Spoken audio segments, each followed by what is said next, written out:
प्रिय विद्यार्थियों एवं सम्मानित श्रोतागण, आज की व्याख्यान मंथन में मेरी ओर से भी आप सभी को नमस्कार, प्रणाम, स्वागतम। आज के व्याख्यान चर्चा में बीएससी भाग प्रथम के समस्त विद्यार्थियों का हार्दिक अभिनंदन। प्रिय विद्यार्थियों, जिस विषय पर आज हम अपना व्याख्यान प्रस्तुत करने जा रहे हैं उसका शीर्षक है प्रथम कोटि की अभिक्रियाओं के लिए बलगति की। उक्त विषय बीएससी भाग प्रथम के प्रश्न पत्र तृतीय से भौतिक रसायन विषय से जुड़ा हुआ है। उक्त विषय अध्याय पंचम से रासायनिक बलगतिकी के रूप में चुना गया है। आज का व्याख्यान जिसका शीर्षक प्रथम कोटि के लिए बलगतिकी है, इसलिए भी खास अहम है क्योंकि बीएससी भाग प्रथम के भौतिक रसायन विषय से जुड़ी हुई विभिन्न परीक्षाओं के साथ साथ इंजीनियरिंग और मेडिकल विषय से जुड़ी हुई विभिन्न प्रकार की प्रतियोगी परीक्षाओं में भी उक्त विषय पर आधारित सवाल प्रश्न इन प्रतियोगी परीक्षाओं में पूछे जाते हैं। आज की व्याख्यान प्रारंभ करने से पूर्व रासायनिक बलगतिकी से जुड़े हुए पूर्व के उन प्रमुख सिद्धांतों, अभिग्रहितों जो रासायनिक बलगतिकी से जुड़े हुए हैं उसको आप सभी के सम्मुख फिर से दोहरा देना चाहता हूं, जिसमें हमने तीन प्रमुख पद अभिक्रिया की कोटि, अणुसंख्यकता और छद्म कोटि की अभिक्रियाएं क्या होती है उससे संबंधित हमने विगत रासायनिक बलगतिकी से जुड़े हुए वीडियो पर हमने विस्तार से चर्चा की थी। उनका स्मरण मैं इस तरह से कर रहा हूं। प्रथम कोटि की अभिक्रियाएं अथवा सामान्यतः अभिक्रिया की कोटि किसी भी रासायनिक अभिक्रिया में भाग लेने वाले उन तमाम समस्त सजीव या सक्रिय क्रियाकारी अणुओं, परमाणु, आयनिक स्पीशीज की कुल संख्या के मान को दर्शाता है जो उस रासायनिक अभिक्रिया के वेग को परिवर्तित करता है, सुनिश्चित करता है, सुपरिभाषित करता है, सांद्रता को प्रभावित करता है। अभिक्रिया की कोटि प्रथम प्रकार की हो सकती है, द्वितीय प्रकार की हो सकती है, तृतीय प्रकार की हो सकती है, शून्य प्रकार की कोटि भी हो सकती है। इसके साथ साथ भिन्नात्मक कोटि का अस्तित्व भी हो सकता है। उपरोक्त के विपरीत द्वितीय रासायनिक बलगतिकी से जुड़ा हुआ जो अहम पद था वो अणुसंख्यक था। अणुसंख्यकता किसी भी रासायनिक अभिक्रिया में भाग लेने वाले उस समस्त उन तमाम सक्रिय निष्क्रिय अणुओं, परमाणुओं, क्रियाकारी पदार्थों, आणविक स्पीशीज की कुल संख्या के योग के मान को दर्शाता है जो अभिक्रिया की कोटि को सुनिश्चित करता, अभिक्रिया की अणुसंख्यकता को अथवा अभिक्रिया की स्टोइकियोमेट्री को, रस समीकरण मिति को सुनिश्चित करता है। संक्षिप्त में अणुसंख्यकता किसी भी रासायनिक अभिक्रिया में भाग लेने वाले क्रियाकारी अणुओं अथवा परमाणु की स्टोइकियोमेट्री को सुनिश्चित करता है। सवाल यह होता है, अणुसंख्यकता किसी भी रासायनिक अभिक्रिया में भाग लेने वाले अणुओं, परमाणुओं की निष्क्रिय अणुओं को सुपरिभाषित करता है, तो ऐसी स्थिति में अणुसंख्यकता इस पद को उन क्रियाकारकों के लिए हम क्यों नहीं विलोपित कर सकते। प्रिय विद्यार्थियों, अणुसंख्यकता उस रासायनिक अभिक्रिया में भाग लेने वाले अणुओं, परमाणु, क्रियाकारकों, तत्वों की स्टोइकियोमेट्री को सुपरिभाषित करता है, संतुलित करता है। ऐसी स्थिति में हम उस रासायनिक अभिक्रिया में भाग लेने वाले या उपस्थित निष्क्रिय अणुओं या परमाणुओं को हम विलोपित नहीं कर सकते हैं। संक्षिप्त में अणुसंख्यकता रासायनिक अभिक्रिया में भाग लेने वाले अणुओं, परमाणुओं, आयनों, क्रियाकारी पदार्थों की वो संख्या को, मान को बताता है जो उस अभिक्रिया की रस समीकरण मिति अथवा स्टोइकियोमेट्री के मान को सुपरिभाषित करता है। अणुसंख्यकता एकाणुक प्रकार की हो सकती है, द्विअणुक प्रकार की हो सकती है, त्रिअणुक प्रकार की हो सकती है। इस प्रकार से प्रिय विद्यार्थियों, शून्य प्रकार की अणुसंख्यकता का अस्तित्व नहीं होता। रासायनिक बलगतिकी में एक महत्वपूर्ण बिंदु अभिगृहित यह भी है, रासायनिक बलगतिकी में सामान्यतया किसी भी रासायनिक अभिक्रिया के लिए अणुसंख्यकता और अभिक्रिया की कोटि का मान समान प्रेक्षित किए जाते हैं। अर्थात एकाणुक अभिक्रिया की कोटि के लिए अभिक्रिया की कोटि 1 होती है, द्विअणु अभिक्रिया के लिए अभिक्रिया की कोटि 2 होती है, त्रिअणुक अभिक्रिया के लिए अभिक्रिया की कोटि 3 होती है। सामान्यतः यह नियम सर्वविदित है रासायनिक बलगतिकी में। इसके अलावा एक तृतीय पद समावेशित है जिसको छद्म कोटि की अभिक्रियाओं का नाम दिया गया। ये छद्म कोटि की अभिक्रिया क्या होती है? इन छद्म कोटि की अभिक्रियाओं में सामान्यतः एकल रेखा में, सिंगल लाइन में, मैं इनको सुपरिभाषित करना चाहूँगा कि वे अभिक्रियाएं जिसमें अभिक्रिया की कोटि और अणुसंख्यकता के मान भिन्न भिन्न प्रेक्षित किए गए हों, ऐसी अभिक्रियाएं छद्म कोटि की अभिक्रिया कहलाती। अर्थात जिनमें अभिक्रिया की कोटि और अणुसंख्यकता के मान अलग अलग परिकलित किए गए हों, प्रेक्षित किए गए हों, इन्हें छद्म कोटि की अभिक्रियाएं कहा जाता है। अलग अलग मान या भिन्न भिन्न मान क्यों प्रेक्षित किए जाते हैं? इसकी 2 वजह हो सकती है, 2 कारक होते हैं।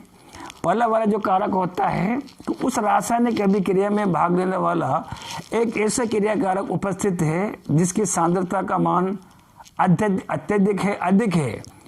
अधिक सांद्रता वाला वो क्रिया कारक रासायनिक अभिक्रिया के वेग के मान को परिवर्तित नहीं कर पाता। ऐसी स्थिति में अभिक्रिया की कोटि रासायनिक अभिक्रिया का वेग उस क्रिया कारक की सांद्रता के मान पर निर्भर करता है जिसको कम मात्रा में प्रयोग में लिया गया है। इसके 2 प्रमुख दृष्टांत उदाहरण हमने रासायनिक बलगतिकी से जुड़े हुए पिछले उस वीडियो में 2 महत्वपूर्ण विशिष्ट उदाहरण हमने कक्षा में प्रतिपादित किए, जिसमें एस्ट्रोन का जलक गठन और शर्करा का प्रतिपन्न समावेशित था। उक्त दोनों अभिक्रियाओं में जल की भारी मात्रा, आधिक्य मात्रा अधिक होने के कारण रासायनिक अभिक्रिया के वेग के मान को परिवर्तित नहीं कर पाता। ऐसी स्थिति में रासायनिक अभिक्रिया का वेग या कोटि एथिल एसीटेट एवं शर्करा की न्यून या कम मात्रा या सांद्रता को, इसके इकाई जो मान है उस मान को जो है उस पर निर्भर करता है। एथिल एसीटेट की इकाई सांद्रता, इसका मान 1 है। इसके अलावा जो शर्करा है उस शर्करा में इसका मान 1 है। शर्करा का प्रतिपद दोनों अभिक्रियाओं में आप देखेंगे जल की अधिक मात्रा, भारी मात्रा रासायनिक अभिक्रिया के वेग को प्रभावित नहीं कर पाती और रासायनिक अभिक्रिया का वेग एथिल एसीटेट और शर्करा की इकाई सांद्रता पर, एक मोल पर निर्भर करती है। उसकी तादाद, उसकी संख्या इकाई है, अतः यह अभिक्रिया छद्म कोटि की हुई। अब बारी आती है द्वितीय कोटि की।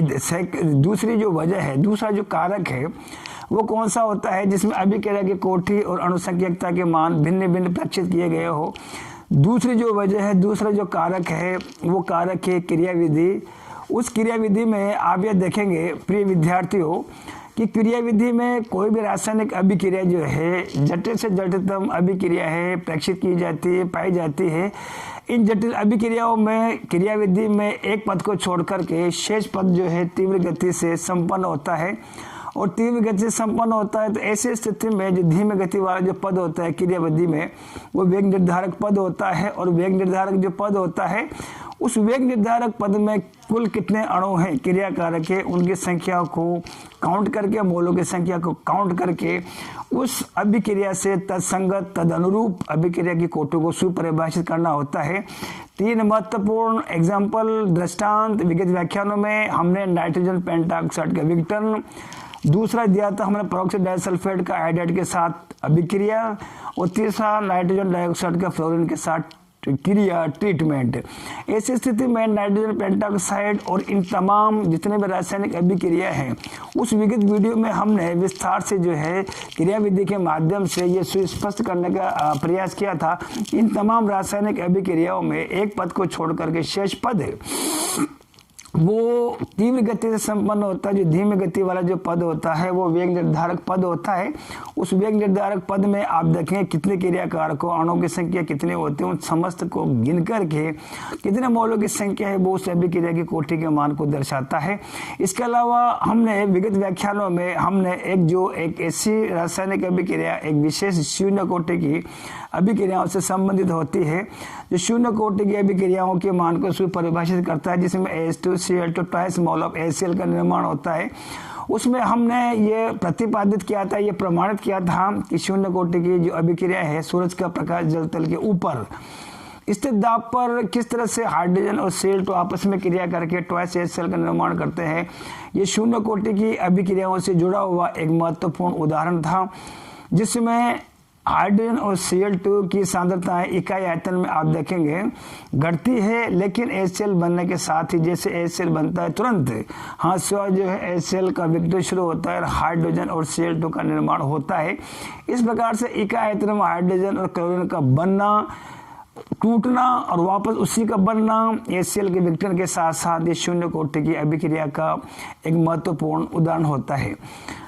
अब बारी आती है हमारे पास में प्रथम कोटि की अभिक्रियाओं की बल गतिकी से। अगला वाला जो टॉपिक है जो आज का अहम विषय है, उस रासायनिक बल गति की प्रथम कोटि की अभिक्रिया के लिए बल गतिकी जो है उसके बारे में जो है कौन कौन से बिंदु अभिग्रह समावेशित होते हैं। प्रिय विद्यार्थी हो, जब विभिन्न परीक्षाओं में जब पूछा जाता है कि प्रथम कोटि की अभिक्रियाओं के लिए बल गतिकी के बारे में विस्तार से चर्चा करिए, तो प्राय विद्यार्थी इसका सीमित जवाब उनके पास में होता है। वो प्राय बल गतिकी जो शब्द है उनके पास में ये यहाँ पर जो शब्द है बल गतिकी, ये बल गतिकी वाला जो शब्द है, इस शब्द की में उसका या तो अर्थ समझ नहीं पाते हैं कि प्रथम कोटि के लिए बल गतिकी हो या द्वितीय कोटि के लिए या तृतीय कोटि के लिए या शून्य कोटि के लिए, किसी भी कोटि की अभिक्रिया के लिए बल गतिकी शब्द प्रयोग में लिया जाता है, इस्तेमाल किया जाता है।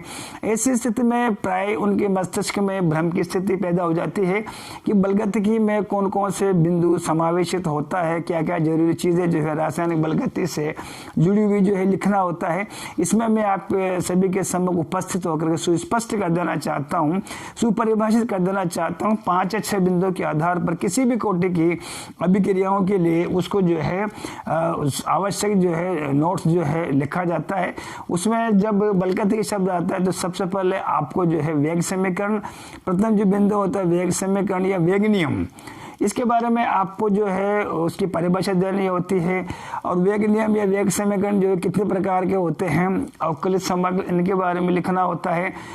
तद अनुरूप इसके बाद में जो है रासायनिक बल गतिकी से संबंधित जो है उस अभिक्रिया के लिए प्रथम कोटि के लिए, द्वितीय के लिए, तृतीय के लिए उससे संबंधित जो आलेख के निरूपण जो है आलेखित करना होता है। इसके बाद में जो है अर्धआयु काल का मान परिकलित करना होता है, विलेमी समीकरण का मान परिकलित करना होता है। इसके अलावा जो है आप उससे संबंधित जो न्यूमेरिकल से सवाल है प्रथम कोटि के लिए उनका मान सुनिश्चित करना होता है। प्रथम कोटि की अभिक्रिया से जुड़े हुए अभिक्रियाओं के लिए मान लिखना होता है। इसके अलावा जो होता है उस कोटि की अभिक्रियाओं के कौन कौन से दृष्टांत है, उदाहरण है, उसके बारे में भी तमाम समस्त जो बिंदु होते हैं ये बल गतिकी में जो है सम्मिलित करना होता है। फिर से आप सभी बीएससी भाग प्रथम के समस्त विद्यार्थियों को बल गतिकी से संबंधित प्रथम कोटि की अभिक्रिया के लिए, प्रथम कोटि की अभिक्रिया के लिए बल गतिकी से संबंधित जो जुड़े हुए कुछ प्रमुख जो बिंदु होते हैं उन बिंदुओं के बारे में जो है मैं बता देना चाहता हूं आपको। सबसे पहले बल गतिकी में जो कुछ बिंदु हैं उसमें जो है वेग नियम या वेग समीकरण को सुपरिभाषित करना होता है। इसके अलावा जो है आप सभी को जो है वेग समीकरण कितने प्रकार के होते हैं, अवकलित समाकलित, इसके बारे में जो आवश्यक व्यंजक उत्पन्न करना होता है। उसके बाद जो है आलेख की जो निरूपण होता है उसके बारे में आपको जो है ये सूचनाएं प्रदान करनी होती है। और इसके बाद जो है विलेमी समीकरण जो प्रथम कोटि की अभिक्रिया के लिए एक विशिष्ट महत्वपूर्ण दृष्टांत भी है। तो प्रथम कोटि की अभिक्रिया के लिए विलेमी समीकरण का मान आपको इसमें लिखना होता है। इसके अलावा अंतराल सूत्र का मान परिकलित करना होता है और उससे जुड़ा हुआ आप जो है जो संबंधित हमने जो वेग समीकरण वेग नियम जो निकाला है उस वेग समीकरण या वेग नियम से जुड़े हुए जितने भी तमाम प्रथम कोटि के अभिक्रिया जुड़े हुए जो जो गणितीय जो मान होते हैं उन मानों को जो है सोल्व करना होता है, हल करना होता है। आने वाले व्याख्यानों में, आने वाले समय में हम इसी को आगे अग्रसित करेंगे। फिलहाल इतना ही। आप रखिए अपना ख्याल, मुझे दीजिए इजाज़त। पुनः आप सभी को कोटि कोटि धन्यवाद और आभार।